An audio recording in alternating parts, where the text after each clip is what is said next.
I'm Lauren Hartley, 34 years old, and I used to believe that if I worked hard, stayed kind, and kept showing up for my family, I'd earn something solid.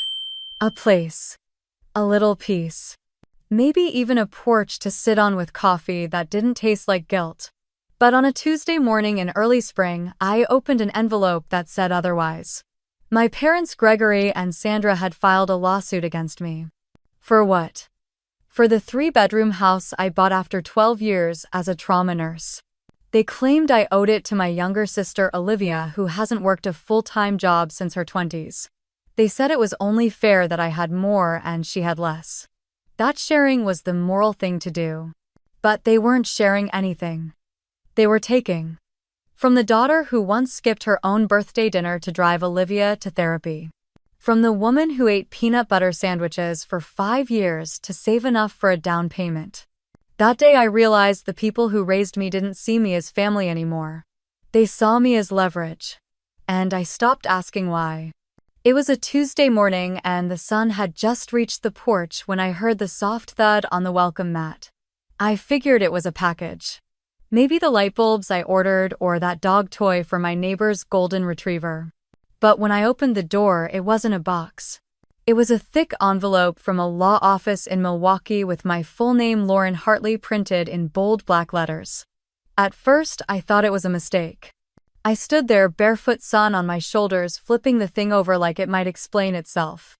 Then I tore it open and read the first line. Notice of civil complaint. Gregory and Sandra Hartley v. Lauren Hartley. I had to sit down. Right there on the steps. My parents were suing me.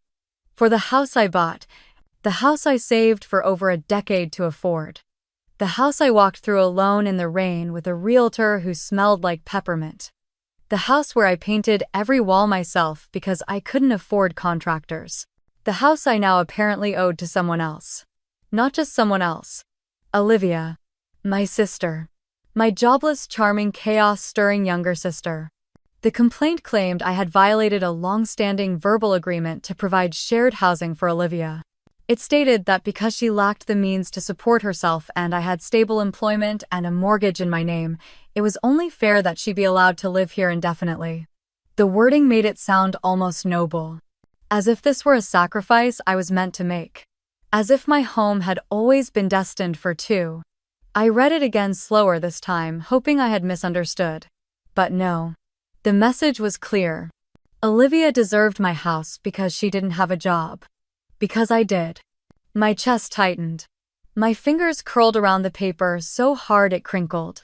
I walked back inside, closed the door, and sat in the middle of my kitchen floor, where the tile was still warm from the morning sun. This house was mine. Mine. Every square inch of it paid for by missed vacations, overnight shifts at Mercy General, and 10 years of saying no to things other people said yes to. I looked around. The oak cabinets I had refinished by hand. The thrifted bar stools I had sanded and painted on weekends. The backsplash I installed while watching online tutorials, cutting my fingers on the glass tiles more times than I could count. None of it had come easy. And now my own parents were saying I should hand it over because Olivia couldn't keep a job. I picked up my phone and stared at their names in my favorites list. My thumb hovered over the call button, but I didn't press it. I didn't know what I'd say. What do you even say to that? It wasn't like this came out of nowhere. There had been tension at the housewarming dinner a few weeks ago. I had invited them all over, proud and hopeful, wanting to show them the place. Olivia had wandered through each room with a blank expression, occasionally making comments like "must be nice" and "all this space for just you." My dad had asked if I had considered renting one room to someone who needed it more. My mom had patted my hand and said gently but firmly that family always makes room for family. I thought it was just passive-aggressive noise. Background judgment. I didn't think they'd turn it into a lawsuit. The door creaked behind me and I turned to see my neighbor Nancy waving from across the fence. "You okay, hon? You look like you saw a ghost." I forced a smile and nodded, then held up the envelope. "Worse," I said. She blinked. "You need anything, you holler." I nodded again and shut the door, my smile gone as fast as it came. My phone buzzed. A text from Olivia. "Let me know when you're ready to do the right thing." No question, no apology. Just entitlement dressed up like morality. I didn't answer. Instead, I stood up, walked into the living room, and stared at the framed photo above the mantel. A picture of my parents, Olivia and me, at my nursing school graduation. I was the first in the family to earn a degree. I had paid for most of it myself. They had clapped and smiled that day. Olivia had joked about how boring it all looked. I had brushed it off. Now I wondered if they were smiling because they were proud of me or because they were relieved they wouldn't have to worry about me anymore. I pulled the photo down and turned it to face the wall. The sun shifted, casting a shadow across the hardwood floor. They were really going to do this. They were going to drag me into court. Over a house I bought. Because I have a job. And Olivia doesn't. It wasn't the lawsuit that hurt most. It was the realization that this had always been coming. Maybe not in the form of court papers, but in the shape of everything that came before it. Growing up in Des Moines, I learned early what was expected of me. I was the responsible one. The one who got straight. As folded laundry without being asked, watched Olivia after school while Mom finished up at the salon. I made dinner a few nights a week by the time I was 12. I learned how to iron Dad's shirts, how to keep Olivia from having a meltdown over the wrong color cereal bowl, and how to swallow disappointment when birthdays or award nights were cut short because Olivia needed attention. They used to say I was so mature for my age, that I was a helper, that I understood things Olivia didn't. And I believed that was something good. I wore it like a badge. Being the solid one. The dependable one. The girl who didn't make waves.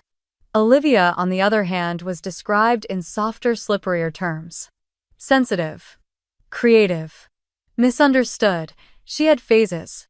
Ballet, horseback, riding, baking, then painting, then marine biology.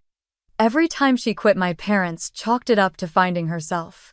When she failed a math class, the teacher was too strict. When she skipped school to hang out at the arcade, she was just overstimulated.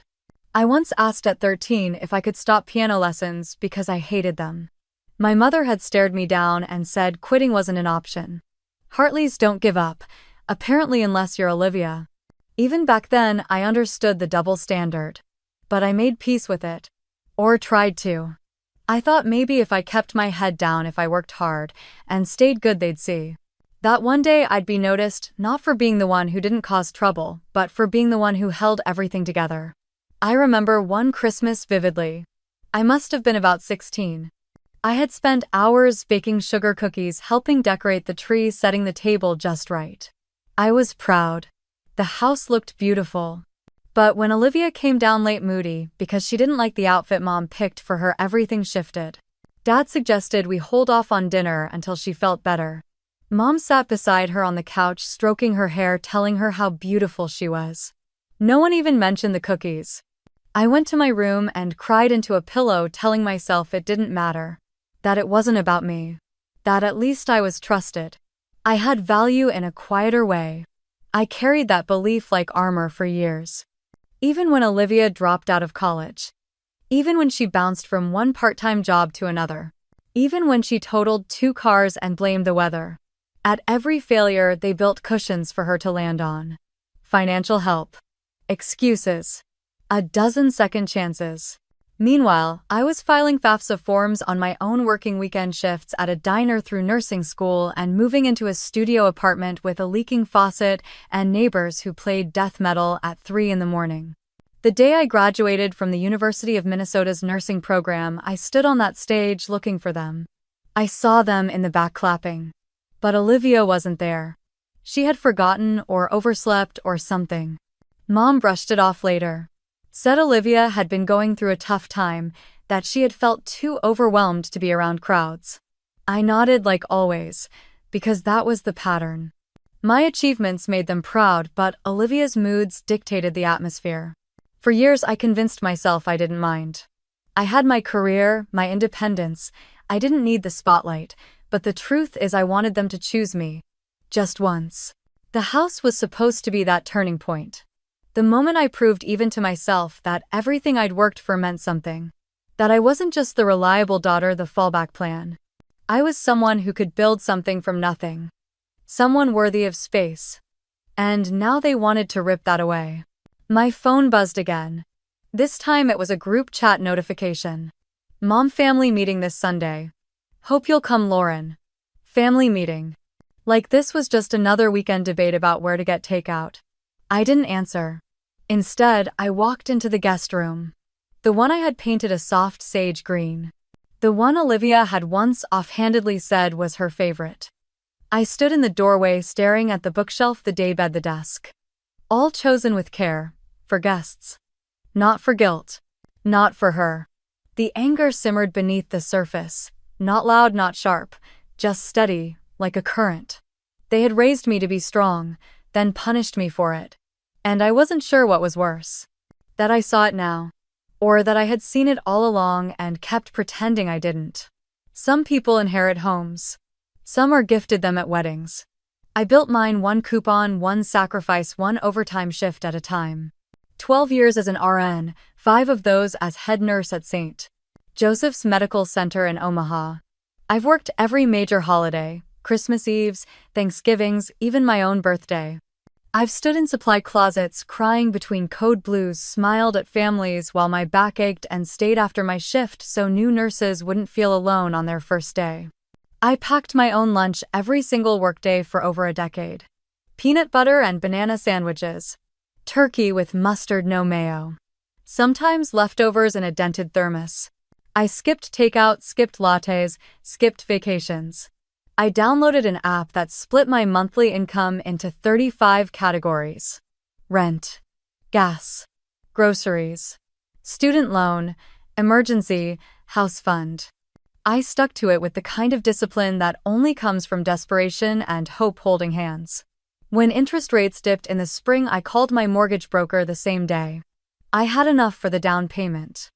Not a cent more. The Craftsman on Pine Street had been sitting on the market for months, a little worn around the edges, but it had charm. Crown molding, a front porch with a swing, a small fenced yard, and 3 bedrooms. I still remember the moment the keys touched my palm. It felt heavier than I thought it would. The metal was warm from the broker's hand. I looked at the tiny brass tag dangling from the ring. It had the address engraved on it. My address. I stood in the empty living room, my breath fogging in the spring chill, and whispered, "You did it." That night, I invited my parents and Olivia over for dinner. The house didn't have furniture yet. I had borrowed a folding table from my neighbor across the hall at my old apartment and brought along 4 mismatched chairs. The only things in the kitchen were a slow cooker and a rice cooker. I made chicken and wild rice soup. Simple, filling, warm. Mom arrived first carrying a pie from the grocery store. She made a small sound of approval as she stepped through the doorway, her eyes scanning the baseboards and light fixtures. Dad followed behind her, nodding like he was assessing a real estate investment. "This is nice," he said. "Not bad at all. A little small for the price, maybe." Olivia came last, as always, 20 minutes late, and with nothing in her hands. She wore sunglasses inside, said she had a migraine. I offered her water, and she waved it off like it insulted her. We sat around the folding table. I had lit a single candle in the middle to make it feel like more of a celebration. Mom complimented the soup. Dad asked about property taxes. Olivia scrolled her phone under the table until I gently asked her to put it away. After dinner, I gave them a quick tour. The master bedroom faced the backyard, full of golden light even in early evening. I told them how I planned to hang twinkle lights around the window. The second bedroom would be an office once I could afford a desk. The third was just a guest room for now, maybe a reading space someday. Olivia looked around that last room, arms crossed. She raised an eyebrow and said, half joking, I assume, "One person needs 3 bedrooms." I laughed politely. Not a real laugh. Just enough to signal I wouldn't bite. "I like having space," I said. She shrugged. Must be nice. It wasn't what she said. It was how, like space was a luxury I didn't deserve. Like having something she didn't meant I had taken something from her. Mom stepped in, then trying to smooth things over. "Maybe one day you'll want to start a family. You never know. This will give you room to grow." I nodded, though I didn't buy it. I wasn't thinking about kids or husbands or growing. I had spent so long just trying to have something of my own. A door I could lock, a floor I could mop. A life that didn't depend on keeping the peace at someone else's table. After they left, I sat on the floor with a paper plate and the last scoop of soup. My legs were sore, my arms tired from moving boxes all day. But I felt full. Not just from the food, from the sense that maybe finally I had made it. Now every room in this house feels heavier. Every corner I painted by hand. Every rug I saved up for. Every cabinet handle I replaced on my day off. All of it sits under this new shadow. The idea that Olivia deserves it more. That I should split my home because she's floundering and I've kept afloat. That success is not mine to claim. That stability, once again, is a gift I'm supposed to give away. I stood in that guest room again this morning. The one with the soft sage walls and the thrifted lamp. I looked at the empty bed, the folded quilt, the books stacked neatly on the windowsill. I had meant it as an offering. A place for friends. Maybe one day a niece or a nephew. But not like this. Not because a judge said I had to. Not because my parents filed legal papers that turned a home into a battleground. I sat down on the edge of the bed and ran my hands over the quilt. My fingertips caught on a tiny loose thread. And for the first time since the notice arrived, I didn't feel afraid. I felt tired. But more than that, I felt clear. I had invited them over again. Not out of obligation this time, but because I wanted to believe the weight of that first dinner was a one-off. A blip. Maybe Olivia was tired. Maybe my parents didn't mean to be cold. Maybe if I cooked something a little fancier, opened a bottle of wine, made it feel like an actual celebration, they'd see what this meant to me. I made stuffed shells with ricotta and spinach, roasted vegetables with garlic and thyme, and even baked a loaf of sourdough from scratch the night before. I bought a bottle of Merlot I couldn't really afford. I set the table with real plates this time. The folding chairs were still there, but I'd added cushions. I even put out cloth napkins. They arrived on time. That alone felt like a good sign. Olivia wore a loose cream sweater and jeans that still had the tag attached. She complimented the candlelight and said the house smelled amazing. Mom kissed my cheek and brought a salad. Dad clapped me on the back and said, "This is cozy." We sat. We passed dishes. I poured the wine and lifted my glass ready to toast. That was when Mom spoke. "You know," she said, gently brushing her napkin across her lap, "I've been thinking. You have a lot of space here, honey. Olivia's been struggling, and this place. It could really help her get stable again." I set the glass down without taking a sip. I thought she was just making conversation. I waited for a chuckle, a follow-up, a walk back. Dad chimed in before I could speak. "You've done so well for yourself. It's only fair you share a little. Olivia's between jobs and the rental market is brutal. You've got that extra room just sitting there." I blinked. My mouth was dry. "I bought this house with my own money," I said slowly. "Of course," Sandra said, as if that was beside the point. "We're just saying Olivia needs some help right now. It doesn't have to be permanent." Olivia didn't say anything at first. She just kept her eyes on her plate. Then softly she added, "You've never really understood me, Lauren. You've always been so distant. Like helping me is some big inconvenience." I sat back in my chair. "Distant? I paid your phone bill for 3 years. I helped you rewrite your resume 4 different times. I covered your ER copay last March. I don't talk about those things because they were gifts, not debts. But don't stand in my kitchen and say I don't care." Gregory exhaled loudly. "That's not the point. The point is Olivia's your sister. Family steps up. You have a responsibility." "To give up my home?" I asked. "No one said give it up," Mom said quickly. "Just a room." "You mean the room I scraped to afford? The room I painted myself?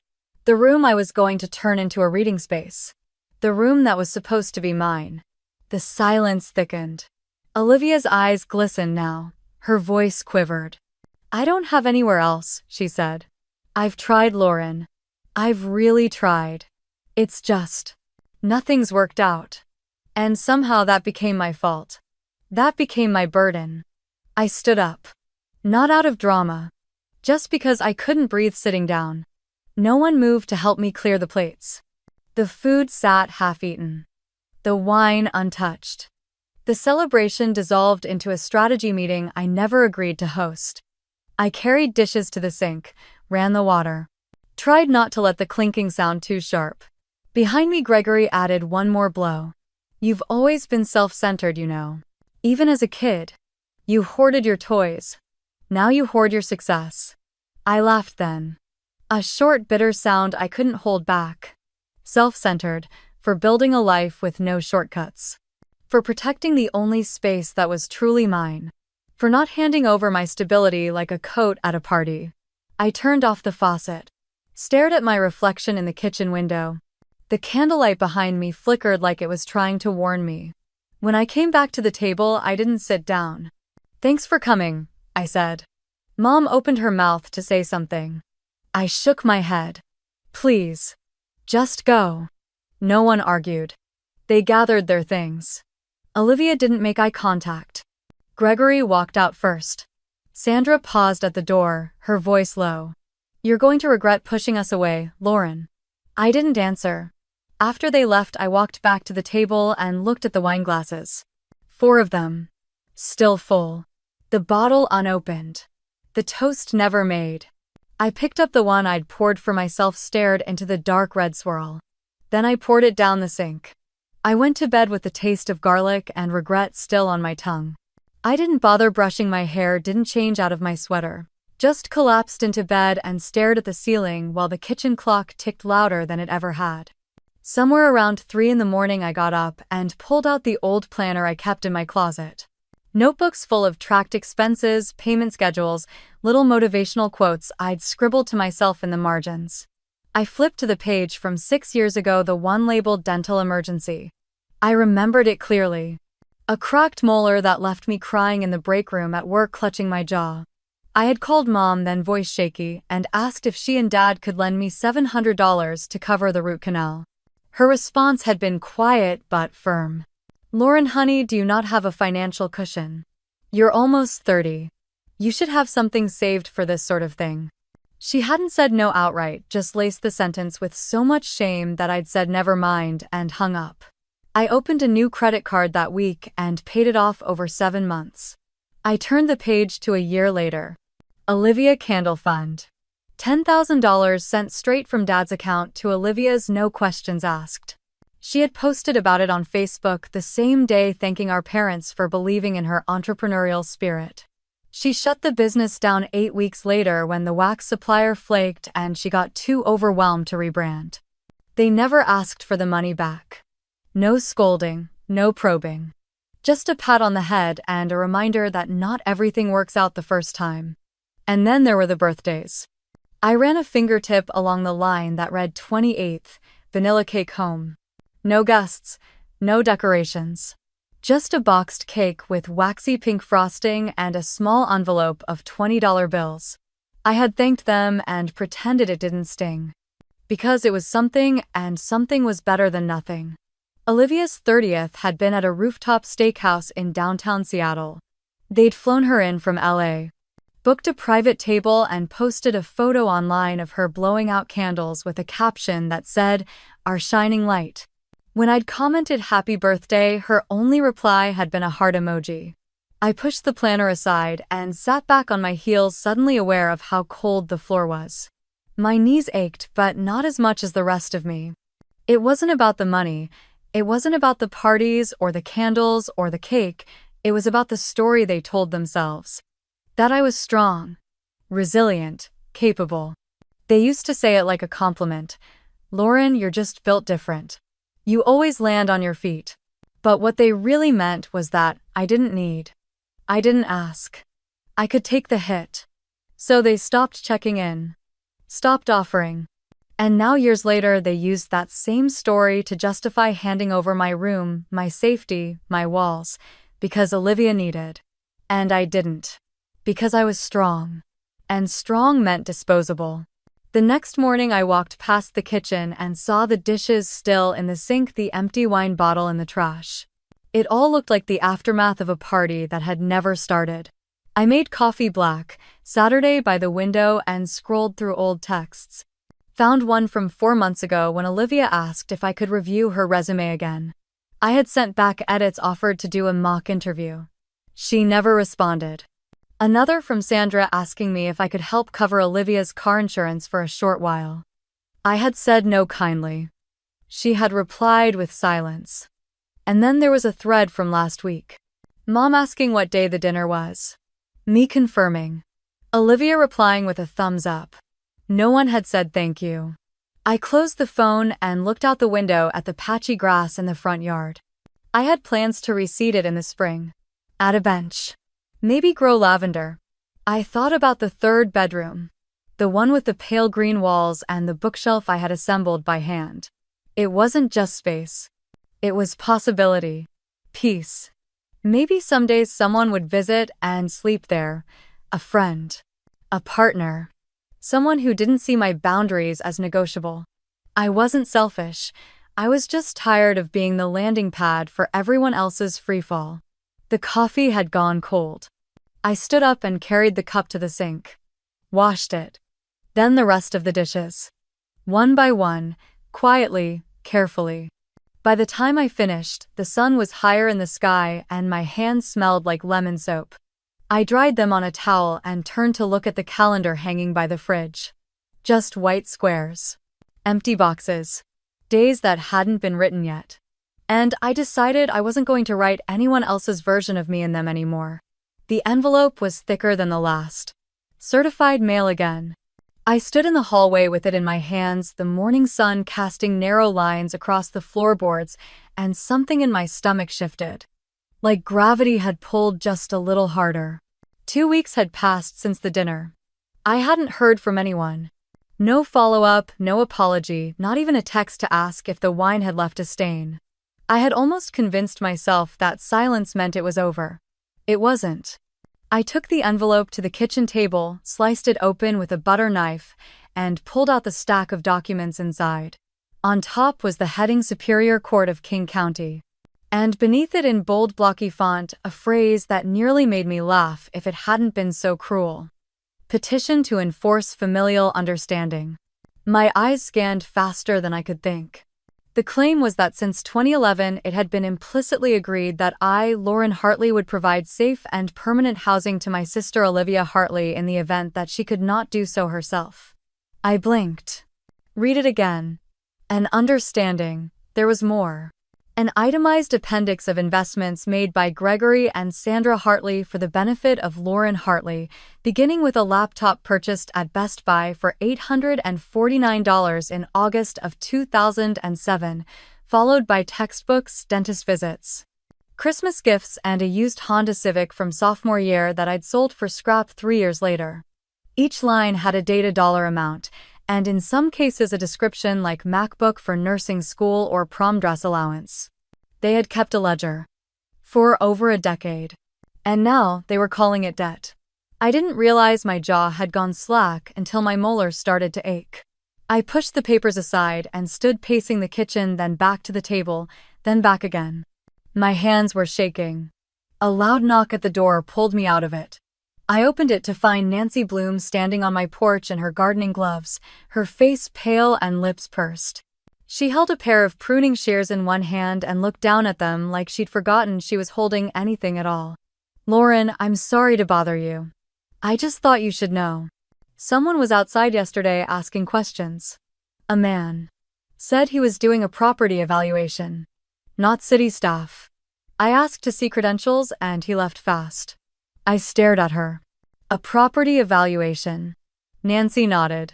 He had a clipboard, took pictures of the siding, the driveway, just looked. Slippery. Thank you, I said, the words hollow and far away. After she left, I called the only person I knew who would understand the paperwork better than I could. Renee Wallace had been my friend Melissa's attorney during her custody battle, and I remembered the way she had spoken in court. Calm. Cold. Surgical. She picked up on the second ring. Bring everything, she said. I'll clear the afternoon. Her office smelled like cedar and coffee. Her assistant handed me a glass of water and a pen, but I didn't touch either. Renee read in silence for 15 minutes. No gasps, no comments, just the scratch of her red pen making notes in the margins.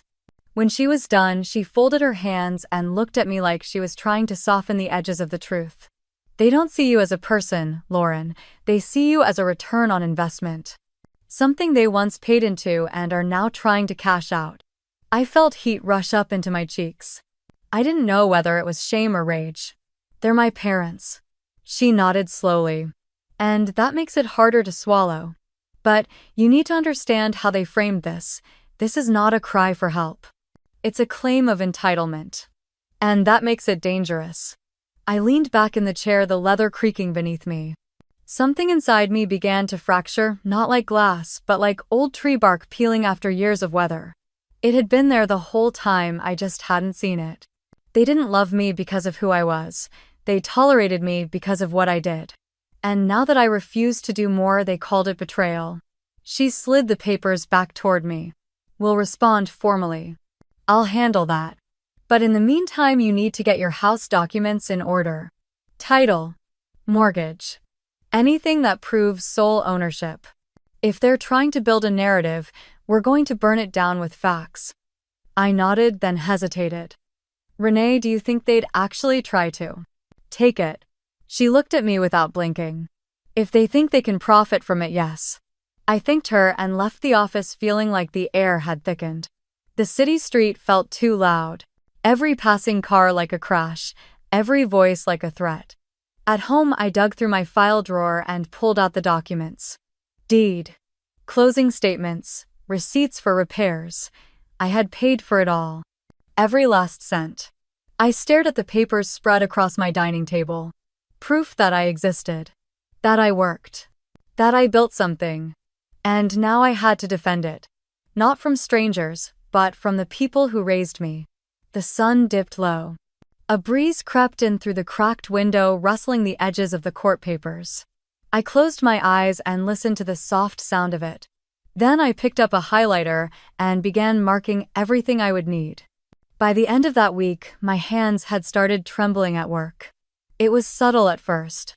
A chart misfiled here, a note I forgot to sign.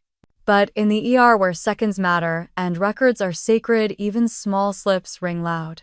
On Thursday afternoon, Jordan called me into his office. He didn't offer me a chair. Just stood by the window with his arms crossed, face drawn tight. Lauren, we've had 3 separate charting errors flagged under your login this week. One was timestamped during a med administration. I swallowed hard. I corrected it the moment I saw. It didn't affect care. He turned his eyes tired. I know. And I believe you didn't mean harm. But this is emergency medicine. We can't afford distractions. I'm moving you to triage rotation until further notice. The words landed like concrete. Triage. That wasn't a shift, it was a bench. A message. I nodded because it was all I could do. I walked out past the nurse's station, past the family waiting room, out to my car where I sat with both hands on the wheel for 10 full minutes before starting the engine. That night, I didn't cook. I didn't clean. I left the court papers on the table and crawled into bed, still wearing my scrubs. The silence in the house felt sharper than noise. In the morning, I couldn't bring myself to check the mailbox. It had become a threat. A daily reminder that everything could still get worse. By Saturday, I hadn't answered a single text. Ellen showed up anyway. She knocked once, then let herself in with the spare key I forgot I gave her last Christmas. You look like you haven't breathed since Tuesday. I sat on the couch and tried to smile. It's been a week. She tossed me a hoodie from the back of a chair. Get dressed, we're going walking. And no, I'm not asking. I didn't argue. We walked down toward Green Lake, the air crisp, the trail nearly empty. I kept my eyes on the gravel path while she talked until her tone shifted from light to something else. Did I ever tell you my dad used my name to open a credit card? I blinked, caught off guard. I was 20. First year of college. I found out when I got denied for a student loan. Turns out he had racked up almost $5,000 in cable bills and bar tabs, said it was a family emergency. He laughed when I cried. That's insane. No, it's called family. They guilt you into silence. They call it loyalty, love even. But it's just control. And when you finally draw a line, they act like you set the house on fire. I didn't respond right away. I couldn't. She nudged my shoulder gently.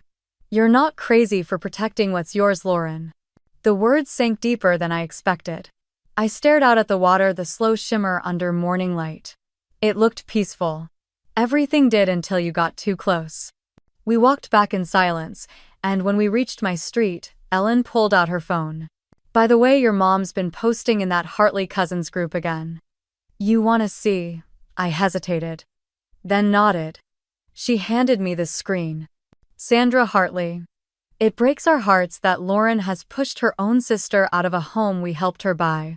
She's not the daughter we raised. Please pray for Olivia as she faces this betrayal. My mouth went dry. They were rewriting the narrative in real time. And everyone was watching. I handed the phone back, my chest burning. She doesn't even believe this. She's lying. Ellen looked at me sideways. She's not trying to convince herself. She's trying to convince everyone else before you can speak. When she left that afternoon, I sat on the porch steps and watched the sky turn pale. A neighbor's wind chime danced in the breeze. Across the street, a child was drawing on the sidewalk with blue chalk. Normal life still moving. Still breathing. Mine felt like it was stuck in a vice. That evening I forced myself to check the mailbox. Inside was a single envelope. I recognized the return address. Renee Wallace. I took it inside and opened it carefully. Her letter was brief. Clinical. Enclosed a draft of our formal response to the petition. Reviewed and ready for your signature. At the bottom she had underlined one sentence: their perception of entitlement does not entitle them to possession. I ran my thumb across the ink like it might make it more true. Then I signed it. Folded it. Sealed it. The next day I mailed it. And waited. 3 days after I mailed the documents, Renee called. Her voice was flat measured, but I could hear something behind it. A tightness. I've come across something troubling, she said. We need to talk. In person if possible. I met her at her office in downtown Everett, a small brick building tucked between a law firm and a bakery. Renee didn't waste time with pleasantries. She slid a folder across the desk. These are public records. I pulled them while cross-referencing Olivia's financials. It seems your sister opened a rental lease 2 years ago in Tacoma under your name. She used your social security number. Your date of birth. Everything. I opened the folder. There it was. A lease agreement signed in looping cursive next to a photocopy of my old driver's license. Below that, a credit report flagged for missed payments 3 months in a row. It wasn't just identity theft. It was theft with intent to let the damage sit and rot. I pressed my fingers against my temple. I never even lived in Tacoma. Renee nodded, calm but firm. I know. But the property manager listed you as the tenant on file and unpaid fees have been sold to collections. That's what we're attaching to the countersuit. Fraud. Misrepresentation. Damages. My stomach curled. And my credit score. She hesitated. Then turned her screen toward me. The number glowed like a bruise. It had dropped nearly 100 points since last year. She really did this. I said it more to myself than to Renee. I thought we were just unraveling as a family. But this wasn't neglect or disappointment. This was targeted. Renee sat back, laced her fingers. We can argue malicious intent, especially when paired with what came next. She pulled out another page. A sworn statement. From Nancy Bloom. I didn't know what stunned me more. That Nancy had submitted a statement. Or what it said. Apparently, a few months before filing the lawsuit, Olivia and Sandra stood outside Nancy's fence talking. They didn't know Nancy was tending her tomatoes behind the hedges. Sandra told Olivia, "Just file the petition. Your sister won't say no. She's used to cleaning up after everyone. She's always been the reliable one." My hands went cold, used to cleaning up. The reliable one. It wasn't a compliment, it was a calculation. They knew what strings to pull, what stories to spin. And when they didn't work, they turned the whole thing into a public trial. Renee closed the folder gently. This isn't a property dispute, Lauren. This is institutionalized exploitation. Wrapped in family language. But it's not love. It never was. I left her office with the documents clutched to my chest. The wind outside had picked up scattering leaves across the pavement. I stood by my car, watching them swirl. For the first time in weeks, I didn't feel anger. I felt clarity. They had trained me for this role since childhood. Be the helper. The fixer. The one who doesn't complain. And now, because I had drawn a line, they were trying to paint me as cruel. I wasn't cruel. I was finally seeing the rules for what they were. That night, I didn't sleep much. I sat at my kitchen table, the countersuit documents in one pile, the lease fraud evidence in another. I read and reread Nancy's statement until the words blurred. I thought about every time my mom had called me mature beyond my years. About the Christmas when Olivia ran up the credit card and I used my bonus to cover it because Dad said she was still learning responsibility. About how no one asked what I needed. Only if I could help. And now they had taken my name. My history, my stability. It didn't feel like family anymore. It felt like a system. One designed to survive on my silence. On Sunday, Ellen dropped off a pie she baked. Blueberry. Still warm. She sat with me as I told her everything Renee found. She didn't flinch, so this is coordinated. Yes, she's not just following your lead, she's betting on your restraint. And your mother gave her the blueprint. I nodded slowly. It all made sense now. Every quiet implication. Every shrug. Every time they said I was overreacting when I raised concerns. They weren't confused. They were strategic. Later that night, I walked to the living room and pulled an old photo album from the shelf. One from when we were kids. I flipped through the pages, slowly stopping at a picture of Olivia and me on our bikes. I was 9. She was 6. My knee was scraped, her smile wide. Even then, I remembered I was the one who turned around when she fell. The one who patched her up when no one else looked. Now she was holding the knife and smiling just the same. I closed the album gently and placed it face down on the table. There was no comfort in memory, only pattern. Court was set for 10 a.m. But I was in the hallway outside by 8:30. Renee met me by the elevator, a binder under one arm, her expression unreadable but calm. She asked if I'd had breakfast. I hadn't.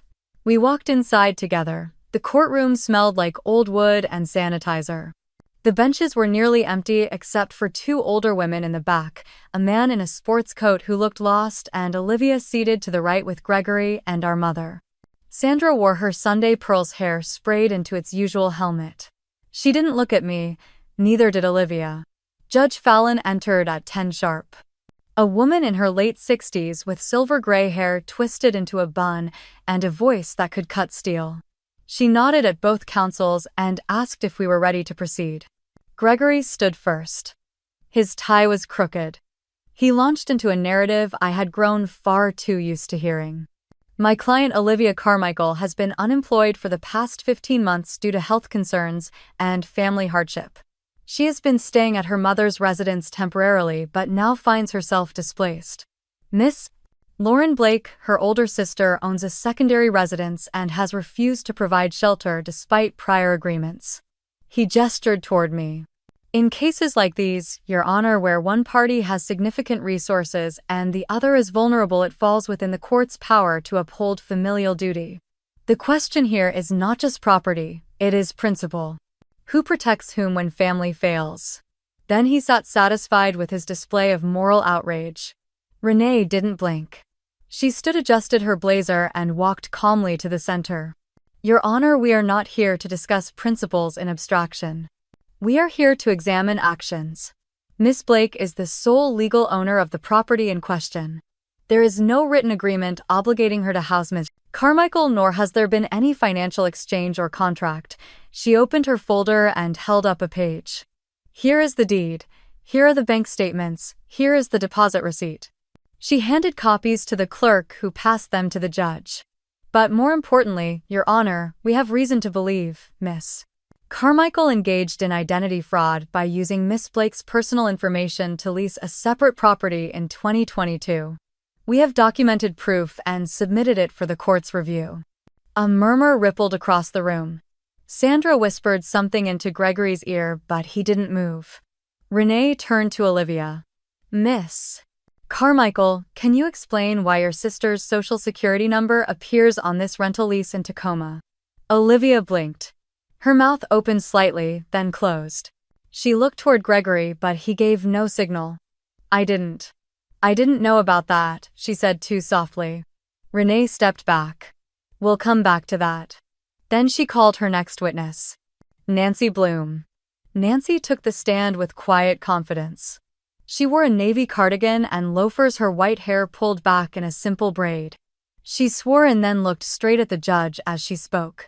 About a year ago, I was in my garden when I heard Sandra and Olivia talking by my fence. They were discussing how to file something against Lauren. The mother said, just file the paperwork. Your sister won't say no. She's always taken care of you. Always has, always will. There was no mistaking her tone. It wasn't a hope, it was a plan. Nancy glanced at me before stepping down. Her eyes were kind. The silence that followed was thick. Even Judge Fallon took a moment before speaking. Does the plaintiff have anything further to add? Gregory stood slowly. Yes, Your Honor. Miss Carmichael would like to speak.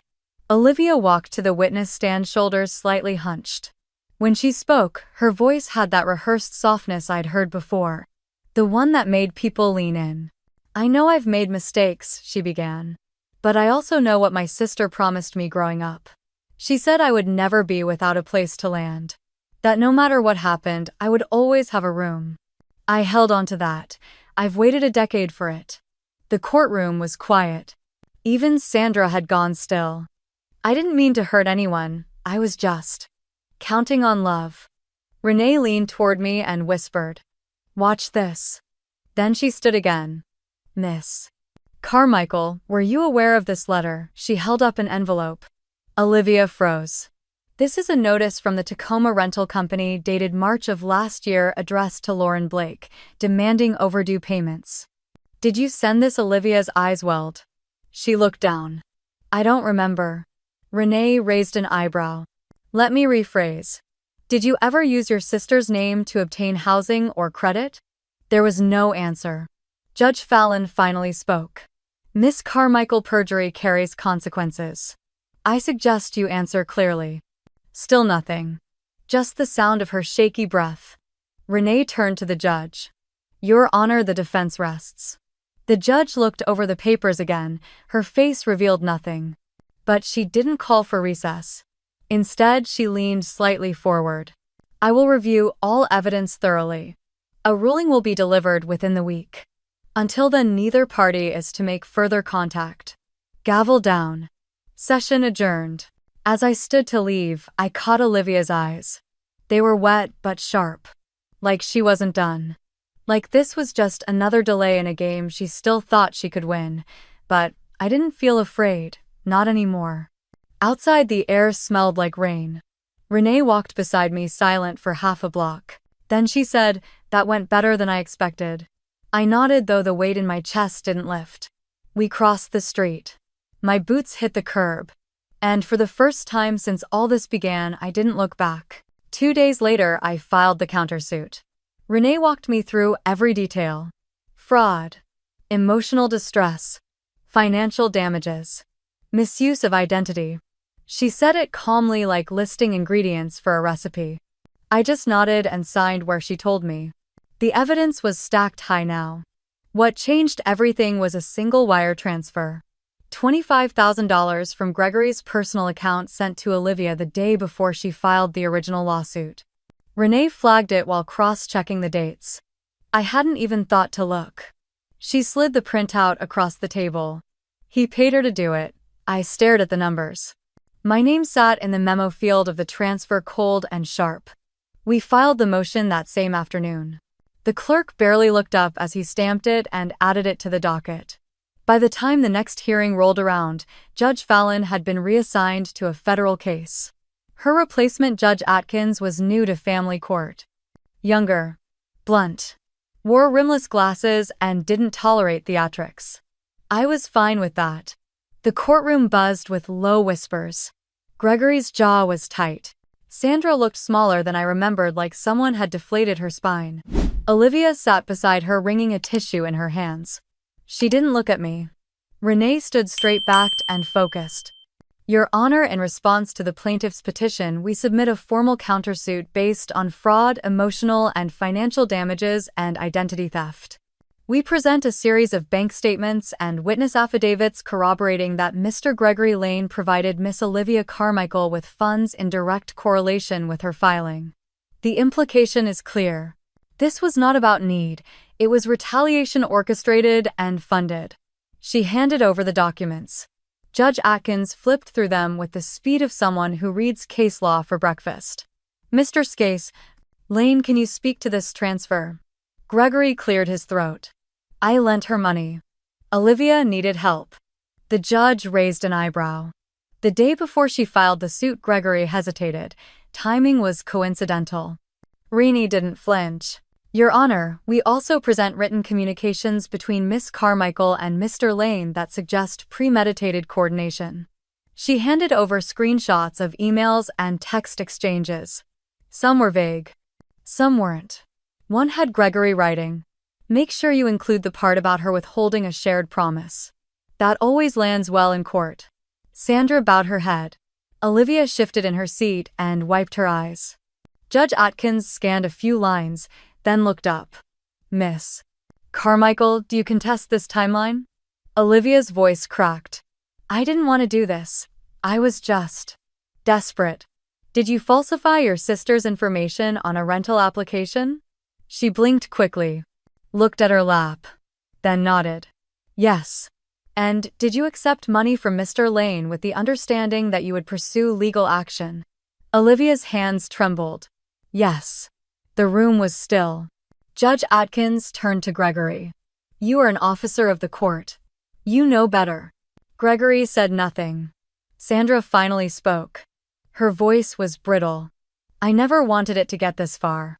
I stood up. With all due respect, that's not true. The judge motioned for me to sit, but I kept my eyes on my mother. You watched this happen. You encouraged it. And now you're embarrassed, not sorry. Sandra looked like she'd swallowed glass. The judge banged the gavel once. This is not a forum for family drama. The court recognizes new filings and evidence. A full hearing is scheduled in 2 weeks. Until then, both parties are expected to maintain legal distance. We exited quietly. Outside, the light had shifted. It was bright but sharp, the kind that made you squint even with sunglasses. Renee asked if I wanted to grab a coffee. I told her I needed air. As I crossed the plaza, I heard footsteps behind me. I didn't turn. Lauren. Her voice was tentative, but I stopped anyway. Sandra stood just a few feet away, holding her purse like it was armor. You know I didn't want to hurt you. I faced her fully for the first time in weeks. Then why did you? She looked stunned, like she hadn't expected a question. You always say you didn't want things to go this far, I said. But you never stopped them from going there. I took a step closer. That's not absence, that's consent. She opened her mouth, then closed it. I wasn't yelling, I wasn't shaking, I was just done. I turned and walked away before she could respond. Later that night, I sat in my apartment with all the lights off. Just me, a glass of water, and the soft hum of the city outside. For the first time in years, I didn't feel like I had to explain myself to anyone. I didn't retaliate, I just stopped apologizing for protecting myself. The morning of the final hearing was quiet, not dramatic. No rain, no thunder, no cinematic clouds. Just the dull gray of Sacramento sky and the sound of my car heater clicking on. I didn't dress for war this time, no power blazer. No heels designed to make a statement. I wore dark jeans, a soft navy sweater, and boots that didn't make a sound when I walked. I wasn't there to perform anymore. Just to close the chapter. Renee met me on the courthouse steps. She was holding a folder, but barely glanced at it. They're not contesting the motion. Olivia's attorney called this morning. They're withdrawing their original claim and not disputing your counter. I nodded. So, it's done. Almost. The judge still has to read it into record. Inside the courtroom, the air felt thinner. Judge Atkins looked at me when I entered, not unkindly, just professionally. Olivia wasn't there. Her seat sat empty beside her lawyer, a stack of untouched documents in front of him. Sandra sat in the back. She wore a long beige coat and didn't make eye contact. Gregory was nowhere in sight. Court is now in session. It didn't take long. Renee stood, confirmed the agreement. Olivia's lawyer confirmed they had no opposition. Then Judge Atkins said the words that landed like both a weight and a lift. The court finds no basis for the original lawsuit. No individual can be compelled to divide privately purchased property solely due to a relative's unemployment or circumstances. Further, the court orders plaintiffs Gregory and Sandra Lane to pay the defendant's legal fees in full. He paused. This case is closed. I exhaled. Not loud. Just enough that I felt it in my ribs. Renee leaned over and whispered, "You did it." I didn't answer. I wasn't sure if I had done anything. Or if I had just survived. Outside, the parking lot was half empty. I stood under the awning for a moment, watching a breeze scatter a few dead leaves across the asphalt. Later that day back home, I found 2 messages waiting. The first was an email from Sandra. Short, blunt. Olivia is receiving psychiatric treatment. She won't be returning to court. We thought you should know. I reread it twice, not sure what emotion I was supposed to feel. Relief, guilt. I didn't feel either. Just a slow ache that something had been broken long before this began. The second was a letter, actual paper. Postmarked from Santa Clara. Gregory's handwriting was unmistakable. Sharp angles, dark ink, my name at the top with a comma like he used to write when I brought home report cards. I unfolded it slowly. We were wrong. It started like that. No greeting. Just a sentence. Then another. We were wrong to let it go so far. But once we started, we didn't know how to stop. I thought I was protecting your sister. Maybe even protecting your mother from more pain. But I failed both of you. There was more. He talked about childhood memories, about the house on Hayworth Street, about my graduation day when he forgot the camera and never said sorry. He mentioned the lake house he sold without telling me, said he regretted that the most. And at the end he wrote, I don't expect forgiveness, but I needed you to hear it. I folded the letter neatly. I didn't burn it. I didn't rip it up or toss it in a drawer. I placed it in a box with other fragments of the past. A dried bouquet from my college pinning ceremony. A postcard from New Orleans Olivia sent before everything went sideways. A photo of the 3 of us at Yellowstone when we still believed family meant something solid. Forgiveness might come. I don't know, but trust. That doesn't return just because someone asks. Weeks passed. Then a month. I went back to work. Took on the night shifts again. The hospital felt steadier than anything else, the routine of vitals and charts and quiet prayers.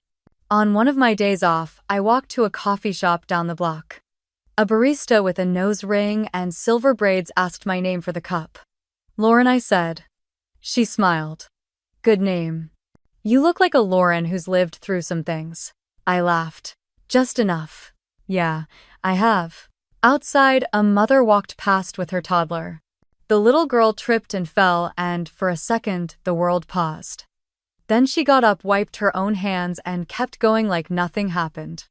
I watched them disappear down the block, steam rising from my cup, and realized something I hadn't felt in a long time. Stillness. Not the numb kind, the earned kind. I had lost a family I spent years trying to hold together. But somewhere along the way, I had stitched myself back into someone I recognized. And this time, I wasn't going to apologize for it. Spring came early that year. By the second week of March, the raised beds in my backyard were already filled with early lettuce, cherry tomatoes, and sprigs of basil that made the air smell like something new was finally allowed to grow. I had help, of course. Mrs. Nancy from next door insisted on showing me how to start seedlings in egg cartons and how to keep squirrels out with coffee grounds. Most afternoons she came over in her big straw hat and gardening gloves that used to be pink before years of digging turned them brown. She talked more to the plants than to me, but when she did speak, it was always something kind. That second week I hosted my first class at the community center. 12 women ranging from age 16 to 70 came for kitchen confidence. We chopped onions together, rolled dough, and talked about recipes passed down and memories we tried not to forget. It wasn't fancy. There were no television cameras or aprons with logos. Just real hands making real food. I taught them my mom's chili recipe but changed it just enough to make it mine. By May I had painted the kitchen. Olive green cabinets with matte black hardware. I didn't ask anyone's opinion. I didn't wait for a mother's nod or a father's frown. I just walked into the store, picked a color I liked, and spent one Saturday with a paintbrush and a playlist full of songs I hadn't listened to since college. That same week I installed shelves in the living room. Wide wooden ones thick enough to hold every book I had kept even when I had nothing else. There were no second guesses. No need to measure against someone else's expectations. Then there was Daniel. We met at a weekend farmer's market, both reaching for the last jar of lemon marmalade. He smiled, stepped back, and said, "You first." I offered to split it. He laughed and said that was the best deal he'd heard all week. He was a high school history teacher who loved terrible puns, had a chipped front tooth from a middle school skateboarding accident, and was rebuilding after a divorce that left him cautious but open. We went slow. Coffee turned into dinner. Dinner turned into walks. Walks turned into silence that felt like home. He never asked about my family. He just asked about me. What books I liked, what made me laugh. What I would cook if I had exactly 23 minutes and nothing in the fridge but cheese and rice. When I told him I owned my home, he didn't raise an eyebrow. He just asked what kind of flowers I wanted in the front yard. One evening after dinner, I pulled out the updated deed. It had my name on it. Just mine. No cosigner, no temporary trustee, no fine print with invisible ink. I framed it. Not to show off. Just to remind myself that sometimes you can fight to keep something and actually win. I hung it by the front door above the small key rack I built from scratch. Every time I walked past it, I didn't feel pride. I felt peace. This was my house, my life. My space where I didn't need permission to belong. I could paint the walls red tomorrow and no one could say a word. I could eat dinner on the floor or invite strangers for soup. I didn't owe anyone proof anymore. One morning I made blueberry muffins for the class. I wrapped a few extras for Mrs. Nancy and one for Daniel. I looked around the kitchen as the light poured in through the window, warming the tile under my feet. I realized then that every room in this house had changed, not because I tore it down, but because I reclaimed it. The living room no longer echoed with memories of arguments or withheld affections. It held laughter now. And book clubs. And early morning yoga on a mat that didn't judge me. The bathroom where I once cried silently after a phone call with Sandra was now a place with lavender candles and a playlist that included Aretha and Adele. Even the hallway, once heavy with the weight of footsteps that came and went with criticism, now smelled like lemon cleaner and hummed with silence that wasn't lonely. Just mine. People ask me sometimes if I still talk to them. I don't. Not because I'm angry. Not because I need an apology. But because healing isn't about circling back. It's about choosing the roads you no longer want to walk again. The past doesn't need to approve my future. It's been 6 months. 6 months since the court said no, since I said no more, since I stopped shrinking to fit someone else's idea of who I should be. I didn't burn bridges, I just stopped building them toward people who tore down mine. And in their place, I built something better. If you've ever been called difficult for daring to protect what's yours, if you've been painted ungrateful for walking away from a family that expected everything but gave you nothing, know this. You're not alone. And you're not wrong. This was my story. Now I'd love to hear yours. If something in this hit home, leave a comment, share your thoughts, or subscribe for more stories like this. Sometimes all it takes is knowing someone else has been there too.